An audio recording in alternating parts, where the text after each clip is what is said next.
success. All right.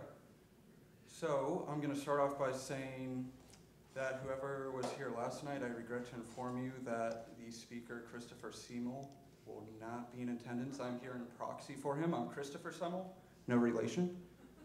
So what I'm going to talk about is this work I'm going to speak freely as well. This isn't very structured. It's on the cusp, right? So it's called A Certain Kind of History. And I'll give you a little history of the certain kind of history.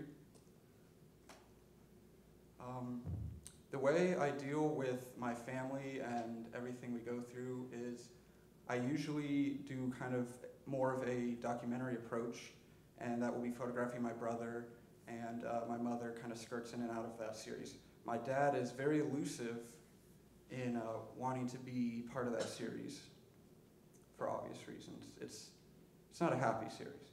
But the way that I bring him into my art, into my photography, is through what he does as an actual person, as a job. He deals in antique papers, autographs, labels, real photo postcards, anything that has anything to do with a history. So, just a little deeper history into it is that he has like 10 by 30 storage units in Florida. It's hot. There's used to be my summers. I didn't like summer. We'd have to toil through them, my brother and myself, looking for theoretical things that he had acquired in a trade or purchased. So after coming to Columbia and then breaking free of this cocoon of Florida mindset, I realized that there is beauty in what he has. It's not just junk. I used to think it was junk.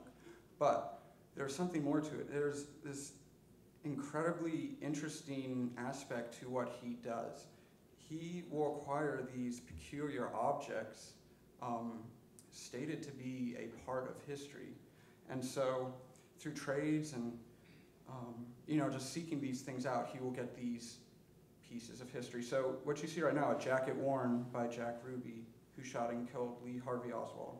Well, first off, okay, maybe this is his jacket, but if it is, it's not the one he shot Lee Harvey Oswald in. It's not the right color. So, okay, that's the first tier of history, okay, so this man owned it. There's some value to that. But then there's also another level to it that you have to dissect is, did someone just go out to Salvation Army and pick up a jacket from the time frame, which would be very common at a Salvation Army?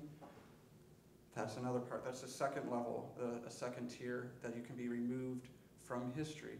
And what I'm getting at, and what I try and show through showcasing these items, is that do we really know what we're getting ourselves into when we talk about history, when we have the authority to say, this is, this artifact, it has this kind of truth to it. This is what I present to you. So wood floor pieces from house in Gettysburg where President Lincoln stayed before delivering the Gettysburg Address. Okay, sure, there's some kind of value to it if that's the real floor. Is it the real floor? I don't know. I can tell you that there's not a lot of certificates of authenticity for these things.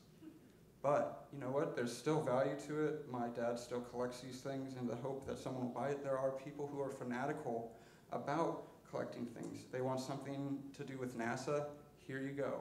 I don't need the certificate because I'm quenching that desire in me to collect. Let me just